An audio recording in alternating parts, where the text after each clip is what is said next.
मनुष्य दो प्रकार के कर्म करता ही रहता है। बहुत बड़ा पापी हो तो भी उसमें कुछ पुण्य कर्म होते हैं। कोई ऐसा इस सृष्टि में नहीं कि जो एकदम गुण हो ही ना, ऐसा नहीं है। गुण अवगुण पाप पुण्य ये मिश्रित शरीर बना हुआ है। अगर कोई संभाल ले गया और कुमति को नष्ट कर लिया तो फिर सुमति हो, फिर मोक्ष पद भी प्राप्त हो जाती है, फिर वो पाप पुण्य दोनों से ऊपर उठ जाता है। नहीं तो प्रायः देखा जाता है बड़े से बड़े गुणवान में भी कोई दोष होता है और बड़े से बड़े दोषी में कोई गुण होता है। ये गुण दोष में सृष्टि की रचना है। जड़ चेतन गुण दोष में विश्व कीन करतार, संत हंस गुण गाहे पे परिहरि वारि विकार। तो महाराज एस्मिन् धर्मान ना चरंती ही केचित तथा धर्मान केचिदिहा चरंती धर्म पापेन प्रतिहन्यते स्वी दुताहो धर्म प्रतिहंति पापम।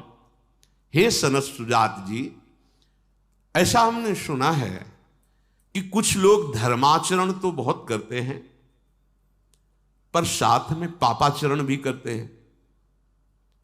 तो क्या धर्माचरण से पापाचरण नष्ट हो जाता है? सनत सुजात जी ने कहा उभयमेव तत्रोपयुज्यते फलम धर्मस्यै वेतरस्य च। धर्म और अधर्म अर्थात पाप और पुण्य, इसके दो मार्ग हैं। अगर आप पाप कर रहे हैं तो अलग हिसाब है और पुण्य कर रहे हैं तो उसका अलग हिसाब है। आपके बहुत अधिक पाप हो गए हैं, नाम मात्र के पुण्य हैं, तो पहले नरक जाना होगा आपको। अगर आपके बहुत पुण्य हो गए हैं तो पहले आपको स्वर्ग जाना होगा, वहां पुण्य भोग करना होगा। कुछ जो पुण्य और पाप बनते फिर शरीर की रचना होकर मृत्यु लोक में आता है। ऐसा नहीं है तस्मिन् स्थितो वाप्युभयम ही नित्यम ज्ञानेन विद्वान प्रतिहंति सिद्धम तथान्यथा पुण्य मुपैति देहि तथागतम पाप मुपैति सिद्धम तस्मात् शास्त्रम प्रमाणम। ऐसे नहीं कि आप मनमानी बोल दो आपकी बात मानी जाएगी, शास्त्र में प्रमाणित होनी चाहिए। श्री सनत सुजात जी कह रहे हैं कि पुण्य के द्वारा पाप को नष्ट नहीं किया जा सकता, उसका अलग विभाग है, उसका अलग आपको फल मिलेगा। हां, एक उपाय है जिससे नष्ट किया जा सकता है, वो है भगवान का भजन। ये त्रिगुणात्मिका माया से बिलग है। ये त्रिगुणातीत है, जैसे राधा राधा राधा राधा। ये त्रिगुणात्मिका माया के द्वारा रचित कर्मों में नहीं है। भगवान का नाम, भगवान का रूप, भगवान की लीला, भगवान का धाम, ये त्रिगुणातीत है। ये गुणमयी माया के अंतर्गत नहीं है, ये मायातीत है।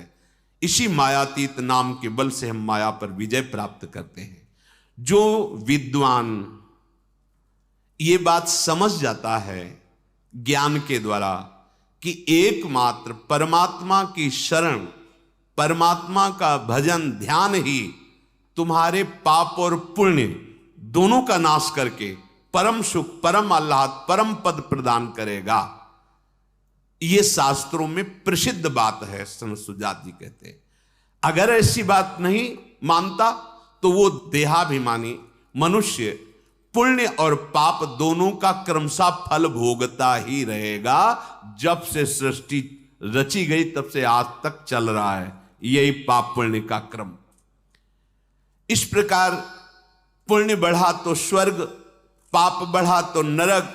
स्वर्ग और नरक दोनों अस्थिर हैं, ये अविनाशी नहीं है, ये स्थिर नहीं है, ये स्थिर पद नहीं है। जैसे नौस इंद्र पद पर बैठे फिर अजगर की योनि को प्राप्त हुई।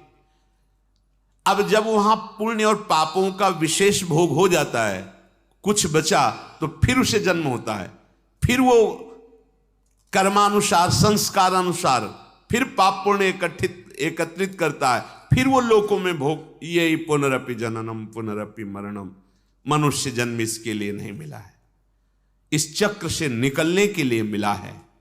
जो तत्वज्ञ महापुरुषों का संग करता है, ध्यान से सुनो, जो भगवत तत्व को जानने वाले हैं, बेमतलब शास्त्र तभी समझ में आएंगे जब भजन करोगे।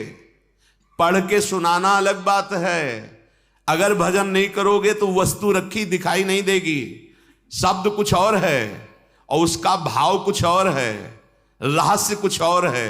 वो बात तभी समझ में आएगी जब भजन हो रहा है। भजन और सत्य धर्म के बिना आप हमारे शास्त्रों के आंतरिक भाव को नहीं समझ सकते।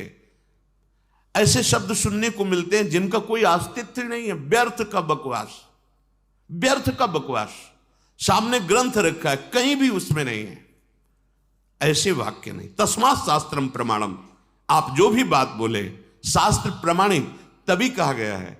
बोलने का अधिकार तभी पहले सुना हो, किसी महापुरुष के पास बैठ करके कई बार जिस शास्त्र को सुना हो, खूब अच्छे से उसमें रचा पचा हो और अपने आचरणों में उतारा हो और उस बात का अनुभव किया हो, फिर बोलो। ऐसे नहीं, भगवत रसिक जी कह रहे ऐसे नहीं बोले, नहीं, पहले खूब अनुभव करो, फिर जब बोले तो हृदय की ग्रंथि खोले, जड़ चैतन्य की ग्रंथि का भेदन करके परमात्मा साक्षात्कार करा दे। ऐसे मनमानी आचरण नहीं। हां, एक उपाय है, अब बोध हो गया आपको, गलती हुई, सत्य मार्ग से भ्रष्ट हो गया, अब तन मन प्राण सब कुछ भगवान को समर्पित करके धर्म से चलूंगा और उनका नाम लूंगा और जो दुख सुख आएगा उसे सहूंगा। मुक्त हो जाओगे, पक्का मुक्त हो जाओगे। तो दीयम वस्तु गोविंदम तुभ्यमेव सम, आपकी वस्तु आपको समर्पित। अभी तक अहंकार के कारण दुर्गति हुई, हे नाथ अब ये कहीं कुछ समर्पण नहीं करना, जो जाए वही है। हम ये नहीं कह रहे कि आपके पवित्र होने का रास्ता ही नहीं, रास्ता है पर ऐसा नहीं है। बहुत सावधानी, तस्मात् शास्त्रम प्रमाणम ते, यही चूक होती है। हम शास्त्र के शब्दों को तोड़ मरोड़ कर ऐसे बोलते नहीं, शास्त्र किसी के अनुकूल नहीं, शास्त्र के अनुकूल तुमको चलना होगा। कानून किसी के अनुकूल नहीं होता, कानून के अनुकूल चलना होगा। श्री कृष्ण अनुकूल लेन प्रतिकूल से वर्जनम, ये सत मार्ग है, सत शास्त्र है।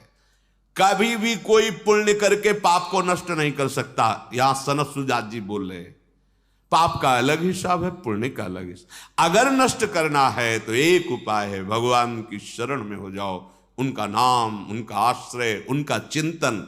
अगर देहाभिमानी इस बात को नहीं मानता है तो अपने पाप और पुण्यों का फल भोगता है। अवश्य में भोक्तव्यम कृतम कर्म शुभाशुभम, भगवान बोल रहे हैं।